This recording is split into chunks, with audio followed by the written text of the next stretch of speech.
மாட்டேன். எங்களை விட்டு எங்கே போகிறாய்?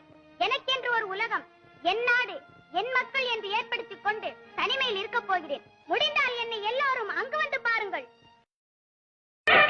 கந்தனிடம் செல்லுங்கள், என்ன வேண்டும் சொல்லுங்கள், வந்தவினை தீர்ந்துவிடும் மற்றவற்றை தள்ளுங்கள், வந்தவினை தீர்ந்துவிடும் மற்றவற்றை தள்ளுங்கள்.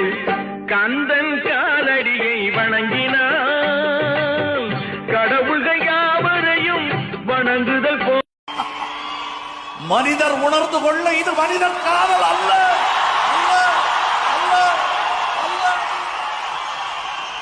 அதையும் தாண்டி புனிதமான